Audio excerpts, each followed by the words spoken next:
Hi guys, welcome back to Pitch Intel. This is my match preview for Nigeria versus Algeria.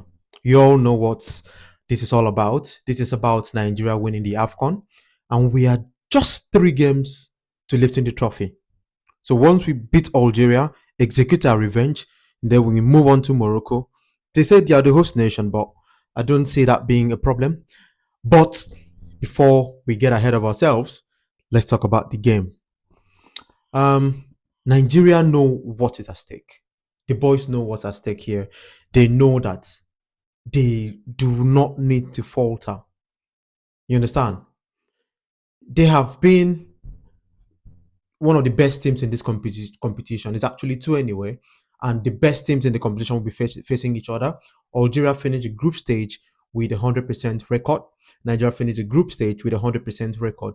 Even though Nigeria are actually the highest scoring nation in this competition. So, I mean, if you've not been following the African Cup of Nations, that's actually your loss, but it's not too late for you to join now. If you're unable to, keep tabs on the games, you can follow my channel now. Follow Pitch Intel on all platforms, and we'll be here to bring to you, all the bits and pieces of the tournament over there in Morocco. This quarterfinals featured the teams in the top 10 in the CAF FIFA ranking. I think the only one that's not there, that wasn't there in the quarterfinals, was actually South Africa. The rest, Senegal, Algeria, Nigeria, every one of them were actually in the top 10. Now, Morocco has been eliminated. Sorry, Cameroon has been eliminated by Morocco. So Nigeria now has to go all out, guns a blazing, and fire from all fronts to take out Algeria. We do not need to be complacent in this competition. We do not need to take anything for granted. We need to double up on Riyad Mahrez at all times. I know what my eyes saw in 2019 when we played against Riyad Mahrez in the AFCON. He dealt with us severely. The free kick that he scored in the last second of that game still remains fresh in my memory. I do not want us, taking anything for granted.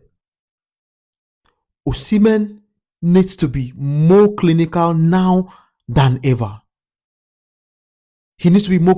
When we played that AFCON in 2019, back then Osimhen was still in Belgium, so it was Igalo and Ahmed Musa. I think Chukwueze started that game as well.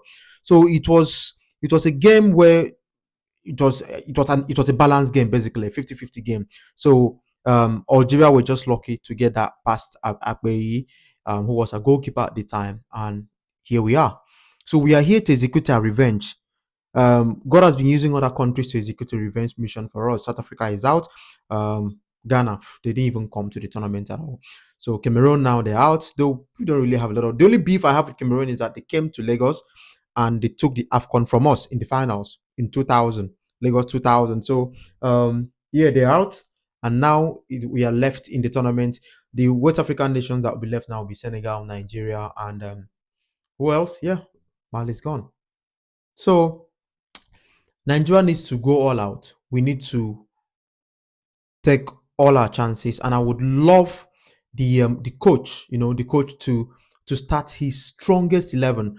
I saw it somewhere that they'll be doubling up on Osimhen and they'll be doubling up on Ako and Lookman. Yeah, that's true. But we need to be really quick with transition. I've been seeing improvements in the team. Yeah, the improvement is really there. It's glaring. The boys are starting to, understand each other, the positioning and all that stuff. So I want us to carry on with that tempo. We need to be really fast. Once we are fast, once we are really quick with this transition, they will not be able to hold down Osimhen or Ako or Adams or Lookman. I know Lookman is physical enough, he's tricky enough, he knows how to guide his ball. Only thing is Chukwueze needs to learn that. But I don't know if the man is going to start Chukwueze. But if we decide to go for a midfield battle, which we have been going with a diamond-shaped 4-4-2 formation, I'm still okay with it because we have players that can execute it.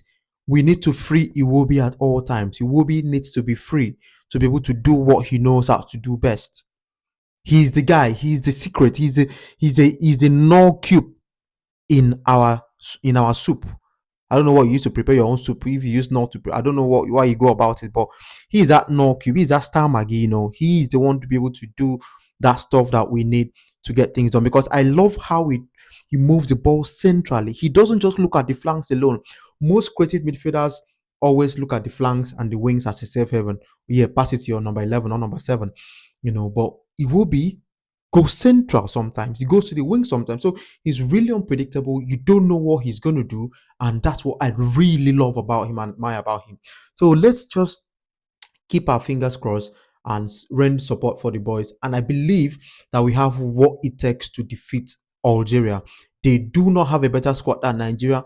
Nigeria have a far more better squad on paper, and not just on paper. From what I've been seeing currently, we do have a solid team to defeat anybody in the AFCON. Not even Morocco, not even Senegal, not even Algeria that will be facing in the next couple of hours. So let's keep the hopes high, and I believe Nigeria are going to win this game 2-0. I feel we're going to keep a clean sheet. All that's considering of goals ended in the group stages. Now that we are here in the knockout stages, I believe we're going to keep clean sheet all the way to the finals.